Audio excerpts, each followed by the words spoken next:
Высланы мы были в Узбекистан, называется Голодная степь, Мирзачульский район. Умирали семьями, умирали, малярии болели. Жили не очень хорошо, но знали, что у нас есть родственник, дядя. А дядя жил во Фрунзе. Мы поняли, что нам надо уезжать. Родился в поселке Южный Аламшир, значит, Андижанской области, Узбекской ССР. Я оказался в Киргизии из-за того, что поступил в 1969 году во Фрунзенский политехнический институт. Я являюсь одним из первых строителей БАМа. Бабам родился 8 апреля 30 года в Карасу-Базарском районе, село Кая. Коя-Кая называется, Белая скала, знаменитая скала. Анам родилась тоже в Карасу-Базарском районе, Тобен Сарайкоинда.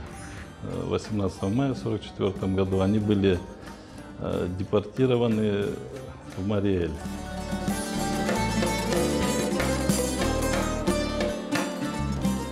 Rahmetli babam Oğuzdenbaş koyunu bala.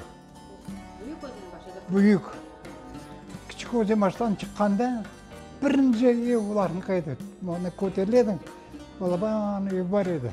Bu çıkarmazdan evvel bir iki hafta evvelsi bizde bu komanda işi Sevastopol'skim frontum bizde Kadıbay'ın evinde yaşaydı. Вот, айтты анама, тетя Ася, вас высылать будут. Она меня помогала. И так все прошло. И так выслали. Я родилась в селе Татар Осман называется. Татар Осман. У нас двухэтажное здание было. Первый этаж из камня, второй этаж из каркаса. 1944 год нас выселяли из нашего поселка. Вот.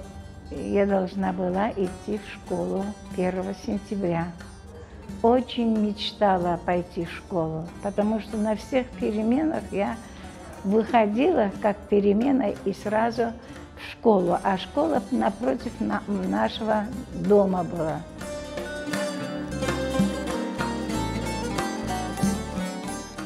Обязательно на Ошском базаре были татары из Ташкента.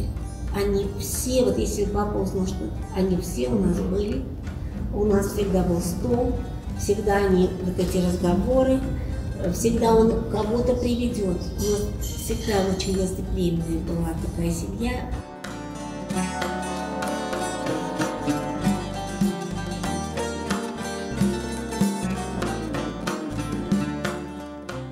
Первый хоран мы нашли старую запись, которую делал ансамбль Хайтарма, и по нему начали что-то учить.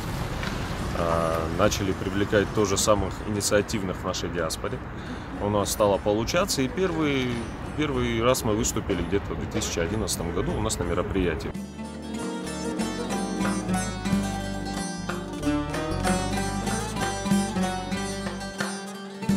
Байрак куню проводили. Мы чебурек куню организовывали на природе. Мы наврез. 18 мая это очень такая традиция, которая, наверное, очень много лет, да, десятилетия.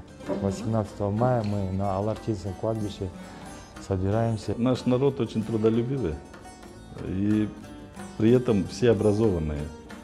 Вот это и есть большой, огромный фундамент для не существования, а для достойной жизни в любом месте, где бы ни находился. А в Кыргызстане наши, в принципе, довольно-таки неплохо живут.